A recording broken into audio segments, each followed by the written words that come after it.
Là maintenant? Oui. Oui, je m'appelle Liliane, j'ai 68 ans et je suis née à Caen. C'est-à-dire que j'ai vu beaucoup de cinéma et puis j'en ai vu beaucoup disparaître. Et puis j'ai été dans beaucoup de cinémas, et notamment le premier qui était le cinéma de mon quartier, qui était le cinéma des curés, on l'appelait comme ça. C'était devant la cité d'urgence de Tonneauville, et où très petite, je suis allée voir des films de Charlie Chaplin et Laurel et Hardy. Donc j'avais moins de 10 ans à ce moment-là. Et puis le souvenir que j'ai ici, c'était de passer devant pour aller au collège. Donc on passait rue de Formigny, on allait au Sacré-Cœur de la rue d'Auge, et on passait devant le Luxe tous les jours. Et on voyait les affiches. Donc ça permettait de rêver. Le cinéma a toujours fait partie de ma vie. Et aujourd'hui encore, on m'a demandé si je voulais venir ici. Et j'ai dit oui tout de suite parce que ce sont de beaux souvenirs. Le cinéma m'a appris beaucoup de choses.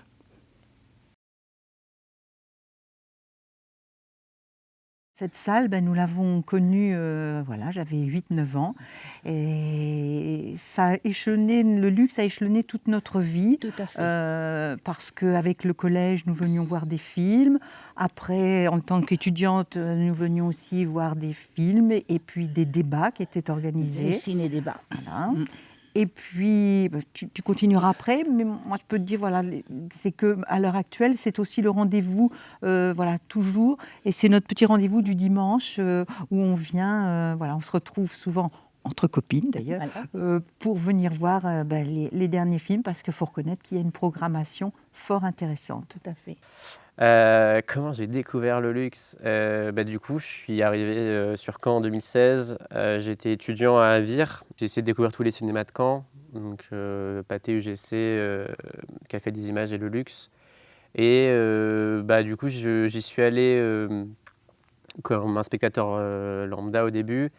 Et puis peu à peu, j'ai eu l'envie d'être bénévole aussi, mais ça c'est une autre histoire. Alors moi, mon premier souvenir de cinéma, c'était dans un cinéma d'art et essai déjà, à Auxerre, où je vivais avec mes parents.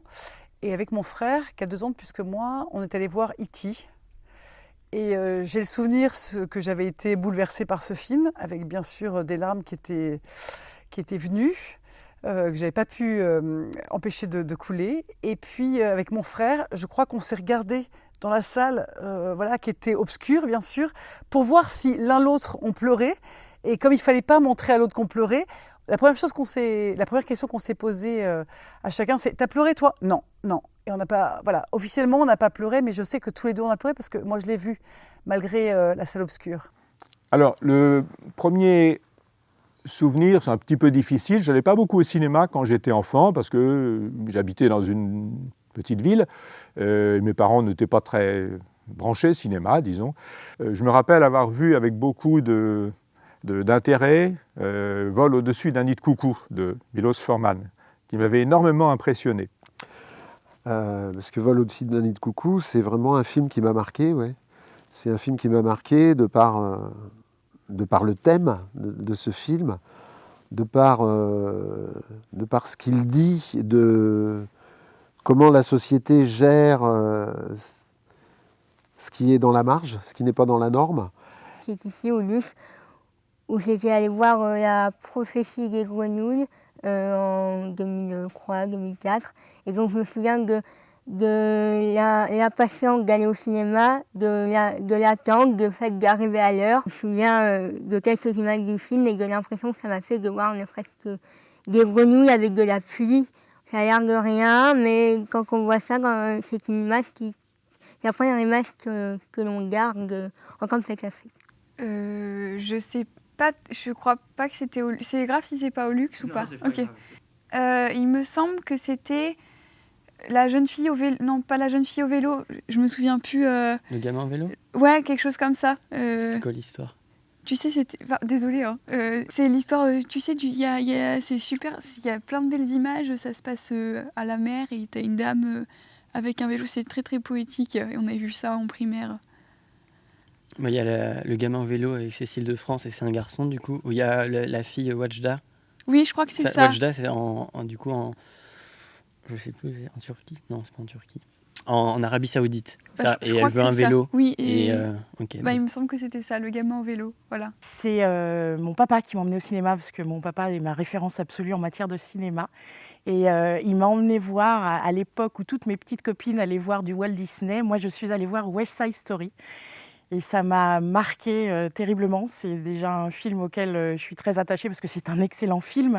Et j'ai cet attachement personnel qui est le premier film que j'ai partagé avec mon père au cinéma.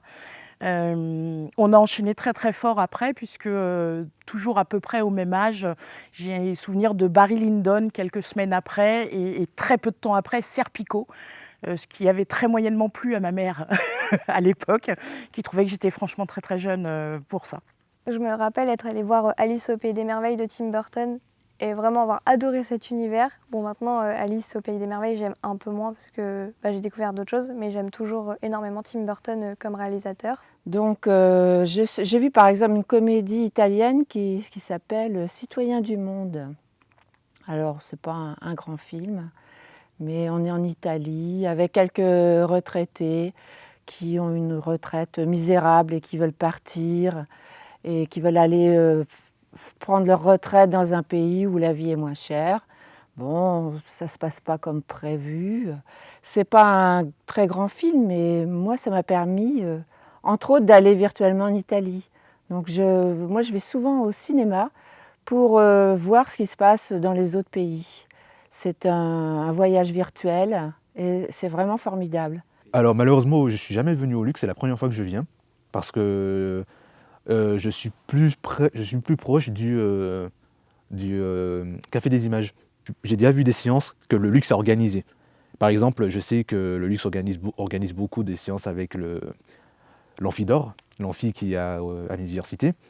Du coup, je vais régulièrement, à défaut de ne pas aller au Luxe, j'allais régulièrement aux séances organisées par le Luxe. Et ce qui est bien, c'est que cette année, le Luxe organisait je crois que c'est cette année, ou peut-être tous les ans, ils organisaient tous les mardis, il y avait des films projetés à l'université. Et j'y allais tous les mardis. Tous les mardis, j'y allais jusqu'au jour où il y avait une séance organisée. Et du coup, il y a eu le confinement en novembre. Tu veux... Non, Donc c'est avec un ami au lycée qui était très cinéphile. On allait souvent au Luxe, justement, le dimanche. En fait, c'était notre petit rituel. On allait voir un film le dimanche, comme ça, entre amis, en soirée, avec une salle assez modestement remplie et tout. Et voilà, et puis, c'est le souvenir... C'est pas un souvenir fixe, en fait, c'est plusieurs souvenirs de moments. On avait vu Battle of the Sex, on avait vu En Liberté aussi avec Pio Marmaille. Moi, vis-à-vis du Luxe, c'est aussi ce rendez-vous un peu ritualisé qui revenait de semaine en semaine. Partagé avec mon ami cinéphile. Un jour, j'avais fait 2 jours de festival de musique, j'étais fatiguée, mais il y avait un film que je voulais voir en revenant. J'avais pas dormi, j'avais enchaîné nuit blanche sur nuit blanche, et j'étais quand même allée au cinéma parce qu'il fallait absolument que je voie ce film. Et c'est à peu près tout le temps comme ça, même la première année où j'étais à la fac, j'avais pas beaucoup d'amis, et du coup... le soir, c'était pas soirée rue Écuyère et soirée avec mes amis, mais c'était soirée au cinéma. Parce que quand je sors de la salle de cinéma, je me sens bien, ça me procure vraiment du bonheur. Même si je regarde un film triste, ça me donne envie d'être créative et voilà. J'ai toujours trouvé qu'il y avait une très bonne entente entre le Luxe et la fac de cinéma de Caen, ce qui m'a permis de participer, comme vous le voyez, à plusieurs soirées double programme et aussi d'en animer une. C'était en 2019 pour fêter l'année où a lieu Akira et Blade Runner. Du coup, j'avais pitché l'idée aux responsables du Luxe, à ceux qui s'occupaient des soirées LPS, et à ma grande surprise, cette soirée a pu se faire et j'étais du coup trop content en tant que spectateur et cinéphile que le Luxe puisse m'offrir ce cadeau, cette soirée LPS du coup Akira Blade Runner. C'est bon ou pas? Il faut la refaire. Oui. Ça a été une intervention de l'association Malades de Sport au cinéma Luxe. Il me semble en novembre 2020, fin d'année 2020 en tout cas. Et donc ça m'a touchée parce que je suis venue avec des camarades de promo, je suis en études d'infirmière et donc le fait que le cinéma Luxe a mis en valeur ce projet, ce documentaire avec les plusieurs témoignages de malades pour mettre en avant l'activité physique qui est bénéfique lors des traitements, chimiothérapie par exemple, dans le cas des cancers. Voilà. Je me souviens bien de la date, c'était 26 novembre 2019. Et en fait, c'était à la projection du film Les Éblouis. Et normalement, c'était la réalisatrice Sarah Succo qui devait venir présenter son film. Et puis au dernier moment, c'est Dominique Besnéard qui l'a remplacé au pied levé. Je le connaissais parce que c'est le producteur de 10%. Là, il venait en tant que producteur du film. En fait, à la fin de la rencontre, il avait laissé son bonnet sur la scène. J'ai pris le bonnet et je suis allé vers lui et je lui ai rendu. Il m'a dit ah bah merci. En plus, c'est un bonnet offert par Calvin Klein. Alors, il était très, très content. Je lui ai tout de suite parlé de mon stage de 3e parce que je devais faire un stage de 3e. Et il m'a dit bah, tu viens à Paris. Et tu m'appelles et on organise ça. J'ai passé une semaine donc, dans ses bureaux et puis j'ai beaucoup découvert du métier du cinéma et ça m'a vraiment conforté dans mon envie de réaliser des films. Le luxe, c'est plus que 3 salles. Hein. Maintenant, 3 salles, moi j'ai connu évidemment l'époque où il n'y en avait qu'une, puis 2, puis 3. C'est plus que 3 salles. C'est le fait de pouvoir, avant un film ou après un film, à la cafétéria ou dans d'autres circonstances, lorsqu'il y a des rencontres, des débats, ça c'est quelque chose qu'on n'a pas ailleurs. Le luxe est un cinéma qui m'a beaucoup, qui m'a beaucoup touchée, parce qu'en fait, je trouve que c'est comme une maison. Elle ressemblait, le cinéma ressemblait à une maison. Quand c'était le début avec le curé qui projetait les films en cachant toutes les scènes de bisous, tout ça. Et quand vous avez restauré le luxe, la repas et tout ça, ce que j'ai trouvé extraordinaire, c'est que la maison est restée, quoi. Moi, je trouve qu'une salle de cinéma comme le luxe a une relation très intime avec son environnement, et notamment avec la maison soi-même qu'on habite. C'est comme si l'intimité de la maison se projetait dans l'intimité de la salle de cinéma. Et je trouve que fermer un lieu de cinéma, c'est porter une atteinte à cette intimité. Et j'imagine parfois de rêver que je suis en train de dormir et tout à coup de regarder le film, et je m'imagine parcourant les 3 salles de cinéma en me disant mais oui, c'est vrai, je suis dans le luxe, c'est pas ma télévision. Puis après descendre les escaliers et dire ah ben il y a un escalier de fer, tiens chez nous c'est pas un escalier de fer. Et après te retrouver le coin où on peut manger dans une certaine intimité. C'est vraiment un espace qui est dans la projection de la grande image, une réduction qui permet de rentrer dans quelque chose d'extrêmement intime et dans un imaginaire très très fort. Ouais, un lieu intimiste, social, solidaire, intergénérationnel et interculturel. Et un lieu de partage, un lieu de vie aussi. Moi, j'ai l'impression que quand je ne vais pas au luxe, c'est mon univers, ma passion. Et les gens du luxe ont le même goût que moi pour le cinéma. Et quand j'y vais pas, j'ai l'impression que il me manque un truc, quoi.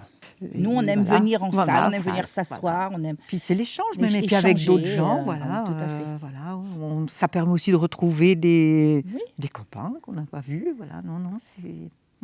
Bah, c'est mieux d'aller au cinéma parce qu'on est vraiment plongé dans le film, alors que quand on est chez nous, on peut prendre nos téléphones ou faire d'autres choses et on n'est pas plongé dans l'ambiance du film. Et du coup, je trouve qu'aller au cinéma, c'est important pour bien découvrir l'œuvre dans de bonnes conditions. C'est important, même si on a regardé des films avec la 25e heure ou avec des courts-métrages qui ont été proposés, on a fait ça, on s'est contenté de ça. C'est déjà pas mal, mais c'est vrai que c'est loin d'être suffisant. Les salles de cinéma, pour moi, c'est le moment où on peut s'épanouir, on peut prendre du plaisir, on peut sourire, on peut rencontrer des bonnes personnes comme les réalisateurs qui viennent présenter leurs films. C'est le lieu convivial, familial et pour moi, c'est essentiel aujourd'hui. Je m'appelle Malika Mar Mouzaya. Donc, l'anecdote que j'ai à raconter est tout à fait récente. Ça se produisait ou ça se passait dans une galerie marchande locale. Donc c'était Noël, c'était le 24 décembre. Je faisais mes derniers achats comme beaucoup de personnes. Donc j'étais bien sûr dans cette foule masquée. Et à un moment donné, j'entendais des petits, des enfants qui criaient un géant tout blanc. Donc, bon, évidemment, ça m'a interpellée. Et j'ai vu effectivement apparaître un grand personnage échassier, tout vêtu de blanc, avec des étoiles argentées, puis il virevoltait. C'était vraiment comme une espèce de magie, comme d'instant surréaliste. Et j'ai senti comme une vague d'émotions, mais vraiment me submerger. Et les larmes me montaient aux yeux. J'avais pas envie de me retenir non plus. Et effectivement, c'était une émotion qui faisait du bien et qui m'était essentielle, aussi essentielle en tous les cas que ce que j'avais dans mon panier. Voilà, donc c'est une émotion qui m'a rappelé que, effectivement, il est temps que la musique revienne, il est temps que les spectacles reviennent, parce que c'est une nourriture aussi essentielle que celle que nous allons chercher tous les jours dans nos paniers. Le mot de la fin, c'est vivement que ça recommence. Vivement qu'on puisse venir ici, qu'on puisse attendre et puis croiser les gens qui sortent du film et qui nous font un petit clin d'œil de connivence pour dire qu'on va se régaler en buvant un petit verre au bar tranquillement, quoi. Voilà. Je pense qu'on ne va pas être très original en vous disant que ça nous manque énormément. Et j'ai hâte que les salles de ciné réouvrent parce que j'ai besoin de ma dose de sérotonine du cinéma, j'ai besoin de ma dose de bonheur, là, ça devient un peu long. Mais je serai là quand les salles de cinéma rouvriront directement. Je crois que si jamais je devais déménager définitivement de Caen, ça serait très dur de ne plus avoir le luxe. C'est pour vous dire à quel point ça... Et c'est pas pour faire bien, c'est vraiment sincère et profond. Que le luxe, c'est vraiment quelque chose qu'il ne faut pas qu'il disparaisse.